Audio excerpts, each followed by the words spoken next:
आप देख सकते हैं कि मेरे हाथ में है यूनिस्टोन। कितने ही सालों से अगर वो पत्थर आपके गुर्दों में हो या पित्ते में, ग्लैडर के भी जहाँ पत्थर होता है ऑपरेशन से नहीं निकलता, लेकिन ये दवा खाने के बाद वो आपको जो यूरिन के जरिए जो है पूरा होकर निकल जाएगा। जहाँ बड़े बड़े ऑपरेशन फेल हो जाते वहां पर ये दवा काम करती है।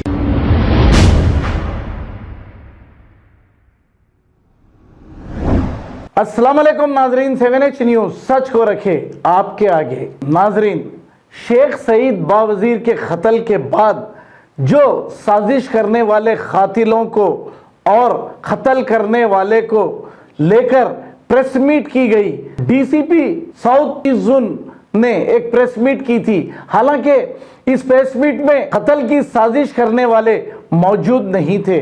अब वो पता नहीं किसके रिकमेंड से उन्हें वहां पर नहीं ठहराया गया या फिर क्या हुआ, ये हमको तो पता नहीं। लेकिन अब इलेक्शन कमीशन को क्या पता चला मालूम नहीं, लेकिन ये डीसीपी साहब CH रुपेश कुमार जिनका नाम था, इनका फौरी ट्रांसफर कर दिया गया। हमने तो ये भी सुना है कि शहर से बहुत ही दूर इनका ट्रांसफर किया गया। ऐसा मालूम हो रहा है कि इलेक्शन कमीशन चुन चुनकर, जैसे कमिश्नर पुलिस को ट्रांसफर किया, फिर डीसीपी को ट्रांसफर किया, तो ऐसा मालूम हो रहा है कि इलेक्शन कमीशन के पास हर वो इत्तला है कौन कौन-सी पार्टी को काम करता है, और भी कुछ ओहदेदार हैं जो मुकामी पार्टी की तायद करते हैं, खास तौर पे साउथ जोन में एक ओहदेदार। आइए देखते हैं ये रिपोर्ट। अहमद हजाबी को उमर सादी पहचानता है। उमर सादी से अहमद सादी का एक रिलेशन है।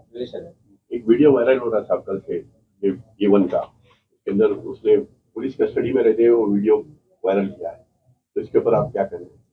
इंक्वायरी, पुलिस इंक्वायरी नहीं, just to divert the attention of the case, somebody is creating this thing. We will take action. Police custody में रहने के बाद वो वीडियो बना, we are initiating inquiry on that. We will take action against that. Sir, जब इस पे कई मरतबा बावजूद कंप्लेंट देने के बाद पुलिस ने उस पे एक्शन लिया। सी, मैं इस दौरान पर मैं सब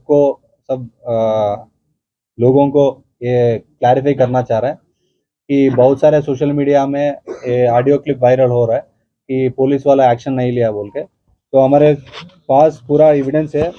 तो जब शेख बावजीर ने हमको कंप्लेंट दिया 27/7/2023 को, उसका कंटेंट्स 506 का कंटेंट्स आता है। 506 IPC is non cognizable. Non cognizable ये होता है पुलिस डायरेक्टली केस बुक नहीं कर सकते। 506 कंटेंट्स में जब भी किसी को डराता है उसमें डायरेक्टली पुलिस केस नहीं बुक कर सकते, इसको नॉन कॉग्निजेबल बोलता है। इस सेक्शन का ऊपर कोर्ट का परमिशन लेना पड़ता है। एंड हमारा लोग को कंप्लेंट ले लिया, कोर्ट को परमिशन के लिए अप्लाई भी किया। जब परमिशन आता है तो तुरंत केस बुक होता है। तो इसमें हमारा पुलिस का किसी का भी नेग्लिजेंस नहीं है। एंड इन दोनों का ये सोशल मीडिया में एलिगेशंस करना, पर्सनल डिफेमेशन करना, बहुत सारे चीज़ चलता रह रहा है। एंड दोनों राउडी शीटर है, उसको बुला के बात किया। कभी कभी राउडी शीट काउंसलिंग सेशन में भी हमने वार्निंग किया। तो हमारे तरफ से there is no lackness, there is nothing that we have not done from our police side. So I want to clarify this to all the public. Whenever some information is coming, whenever somebody is threatening, definitely we are taking action and we will continue to take action. చెప్తున్నా కదండి, 506 అనేది it's non cognizable offence. And ఇప్పుడు మిమ్మల్ని తిట్టారు అనుకోండి, అది non cognisable. అది we can't take action on our own. Court has to decide whether to register a complaint or not.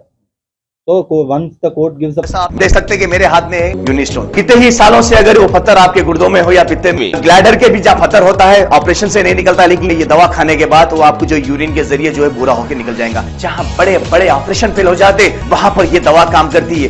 गुर्दे और पित्ते की पथरी ये प्रोडक्ट से गल जाती है, फिर दोबारा पथरी फॉर्म होने नहीं देती और इसमें कोई साइड इफेक्ट भी नहीं है।